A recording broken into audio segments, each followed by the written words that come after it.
Oke, assalamualaikum warahmatullahi wabarakatuh. Salam sejahtera bagi kita semua. Semoga teman-teman di sana ya, dimanapun berada, tetap diberikan kesehatan oleh Allah Subhanahu Wa Taala dan selalu diberikan keberkahan tentunya. Nah, mungkin untuk memenuhi beberapa tugas dari mata kuliah komunikasi visual, saya akan sedikit mereview kembali tentang perjalanan saya kuliah di arsitektur ITAT sampai dengan saat ini. Dan pada saat video ini saya buat adalah saya sedang menempuh, kalau di arsitektur adalah puncaknya ya, yaitu menempuh skripsi atau tugas akhir.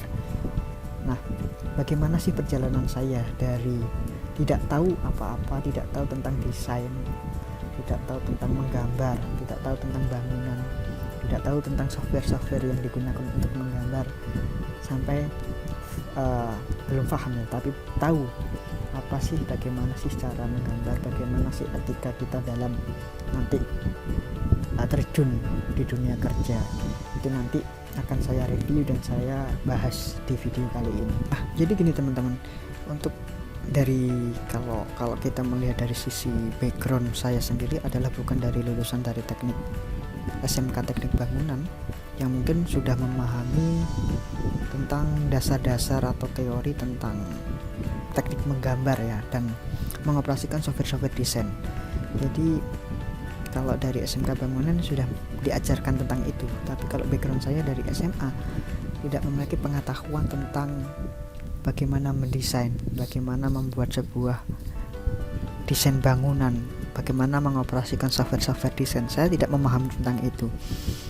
Jadi ketika saya masuk di arsitektur ITAT itu tidak memiliki pengetahuan tentang teknik bangunan dan juga menggunakan software-software desain lainnya. Karena arsitektur ITAT adalah institusi yang swasta, jadi mahasiswanya beragam ya. Mungkin banyak yang sudah bekerja, banyak yang sudah memahami tentang arsitektur, banyak yang bisa menggunakan software desain. Namun ketika saya masuk di arsitektur ITAT, semuanya diajarkan sama ya, jadi teori itu dari nol juga, semuanya diajarkan teori-teori yang sama, baik orang yang belum memahami tentang arsitektur, belum tahu tentang arsitektur, maupun orang yang sudah tahu dasar-dasar menggambar. Jadi kalau mungkin teman-teman yang SMA yang ingin lanjut atau suka dengan desain atau ingin mendalami tentang arsitektur, gabung saja nggak masalah, karena memang di sana akan diajarkan. Jadi teman-teman, setelah beberapa saya menjelaskan bagaimana sih background saya, bagaimana sih kuliah di arsitektur ITAT, lanjut kita akan review beberapa tugas dari mungkin awal saya kuliah sampai saat ini, yang dulunya tidak bisa mengoperasikan software desain, tidak bisa menggambar, sampai saat ini kita dapat menghasilkan mungkin dari studio 1 sampai SPA 5 atau studio perancangan 5. Bagaimana sih hasil-hasilnya, mungkin teman-teman bisa lihat di video saat ini. Oke, lanjut ke video review ya. Nah, oke, kali ini teman-teman kita akan sedikit mereview beberapa tugas ya, 2 tugas dari studio perancangan arsitektur 4 dan arsitektur 5. Di layar teman-teman saat ini kita akan membahas terlebih dahulu studio arsitektur 4. Apa sih judul atau apa sih yang berisi di studio arsitektur 4 itu, apa sih yang dilakukan, apa sih yang didesain. Nah, di sini yang akan kita desain adalah sebuah pusat pengembangan kegiatan nelayan. Jadi teman-teman, di arsitektur ITAT itu kita tidak hanya mendesain, tetapi kita harus menganalisis terlebih dahulu bagaimana kondisi site-nya, bagaimana terus lingkungan sekitar site itu seperti apa. Jadi kita akan melakukan analisis kebutuhan bangunannya itu apa aja, kebutuhan dari lantainya, aturan-aturan dari lokasi set itu, KDB, KLB dan lain sebagainya itu seperti apa. Itu kita harus analisis terlebih dahulu sebelum kita merancang. Jadi di sana tidak hanya langsung mendesain. Makanya kenapa perbedaan menggunakan saat sesuai atau dengan tidak adalah yaitu kita akan menggunakan analisis. Jadi seperti ini teman-teman, kita akan melakukan analisis dari segi tapaknya seperti apa, unifikasinya seperti apa, tingkat kebisinnya seperti apa, cahaya matahari seperti apa, itu kita lakukan desain semua. Jadi di studio perencanaan arsitektur 4 ini ada bangunan tinggi atau bangunan 6 lantai ya. Apa saja kebutuhan bangunan di sana itu dianalisis semua lebih sebelum muncul desain, maka adalah analisis terlebih dahulu. Analisis kebutuhan bangunan itu seperti apa, tapaknya seperti apa, itu dianalisis semua sehingga kita muncul sebuah desain dari konsepnya seperti apa. Kalau kali ini adalah simbolis itu adalah ide bentuknya atau menyimpulkan bangunan itu menyerupai sebuah bentuk dari sebuah ide bentuk suatu benda. Nah, ini adalah sebuah transformasinya. Dari tata lahan interior kita harus mencari referensi sampai dengan propolen. Hasil akhir dari desain adalah perspektif. Bentar. Nah, ini adalah hasil desainnya dari studio perencanaan arsitektur. Kita masuk ke animasinya ya teman-teman.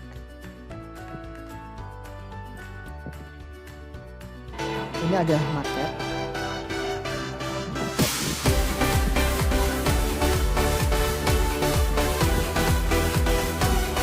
Oke, kita lanjut ke studio arsitektur 5. Sama hanya studio arsitektur 4 ya, bangunan tinggi, tapi untuk studio arsitektur 5 adalah bangunan high rise building atau bangunan banyak lantai ya teman-teman. Jadi ini adalah rental office, kita mendesain rental office.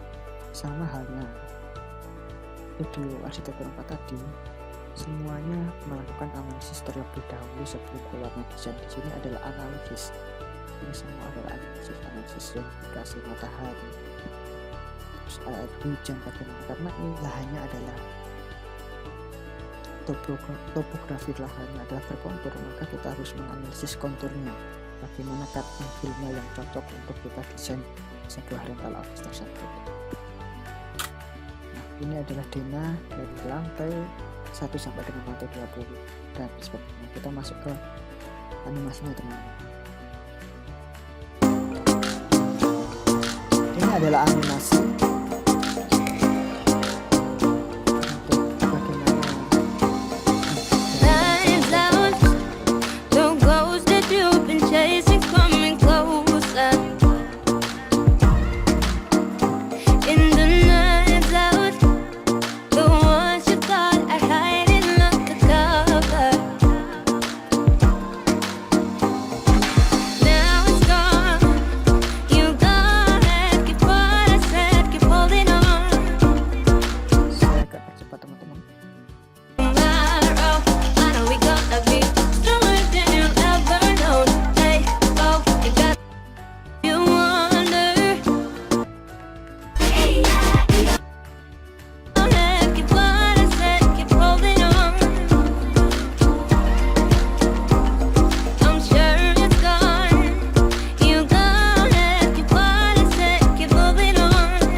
tadi adalah animasi dari tugas studio arsitektur 5.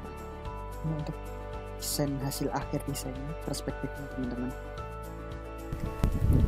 Nah oke, itu tadi teman-teman sedikit review dari beberapa tugas selama saya kuliah di arsitektur ETAT.